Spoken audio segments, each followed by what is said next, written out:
staying with me this long. Thank you. Let's look at solutions now. You as Kenya Red Cross, what solutions do you have to move the country forward in terms of walking away from tribalism?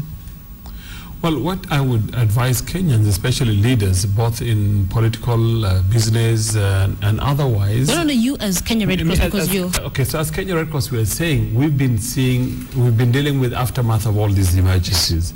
We're sick and tired of dealing with these emergencies. I would rather use the money we have for emergencies, use it for development, to make Kenyans food secure. This country is food insecure.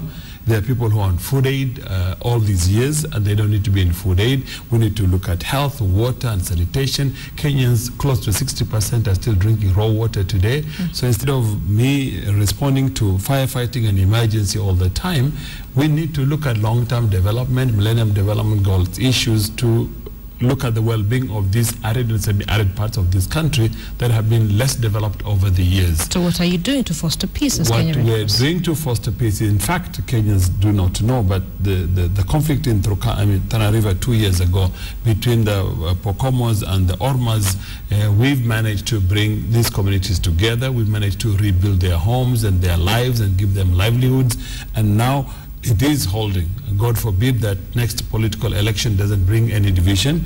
We've been working with Pokot and Turkanas over the last many months, over a year now, to bring their leaders together, the fighters together, political leaders together. We've been doing the same in Moyale and Marsabit. In fact, the peace, the accord that was signed in Moyale was largely due to the work of Kenya Red Cross.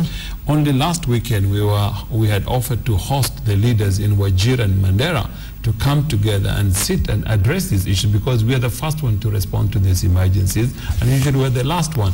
But we're saying, again, it's ordinary people who have coexisted for centuries and for many years. What has gone so wrong that they're able now to cannot coexist? We cannot coexist anymore. That people are being pushed out of land that they've called the ancestral land to unknown areas they're being forced to go back to. All right. During the break, you were having a discussion with you, and you're saying the media also has a role to play in this? Well, the media has a huge role to play. I think I would urge the Media Owners Association to really look at these messages and the utterances of politicians that are totally unacceptable. Shouldn't be aired. If you ask me, if I was a media owner, okay, politicians make news, make headlines, but I would, where necessary, give blackout. The same thing with social media, and for this, I mean, if Robert was on the line, I would say to Robert. Actually, I'll get to social media in just a few minutes. But really, for media owners, I would say people should be politicians who are involved with hate messages and wrong messages should not be allowed to be in front of television and should not be given airtime. It's good that Junaid gave an apology on one hand for whatever happened in Eldoret yesterday, but probably the persons who aired that, who uttered those words, should be the ones to apologize. Okay, finally, before we hand this over to the team in Eldoret, social media has a big role to play in this, because now so many Kenyans, thousands, are on social media. And when someone posts something that is negative, it goes viral. And we have people, we have bloggers, we have Kenyans on Twitter, we have Kenyans on Facebook. And that is the reason, really, why we are here, where we are as a country. For sure, and I would say this. And on that note, I'm hoping we can get to Robert alive from the other end.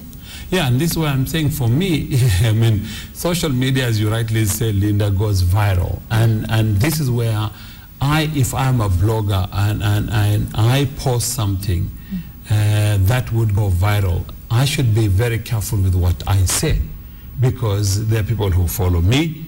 There are people who would say they like or don't like what I would say. There are others who may respond, and this is how it just goes crazy. I mean, we saw at the post-election violence, maybe it wasn't big then, but since then it has grown to be a big thing in this country. It's one of the countries in the world that leads in the whole issue of social media. And we saw what happened with Peketoni, and I think even more than the politician, social media has added into this much more debate. And I would want to say that, for example, in Kenya Red Cross, we're big in social media. We're among the top 10 in this country, maybe number 2 or number 3.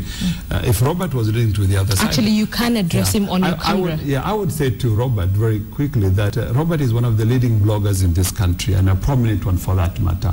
And he has a huge following in this country. And I say, for me, if I were in Robert's shoes, it would come with huge responsibility. Robert and other bloggers? Robert and all other bloggers, of course, they are, but we know also the bloggers, for fact, like the politicians, they also divided down the line. And as they're divided down the line, it comes with a prize and a responsibility. And it's for all of us to carry that responsibility to the fullest. So I would urge Robert and other senior bloggers like him with huge following to caution and to exercise caution as they blog, as they do, and it is part of their life, and we congratulate them for highlighting issues when necessary. But the nation is bigger than all of us, and this I would say to politicians, I would say to bloggers, I would say to business people, I would say to ordinary Kenyans, because I'm one like many of them. I have a responsibility too for my organization, and in my organization, and I can assure Kenyans, we are 101% true Kenyans, and any Kenyan who would need any assistance,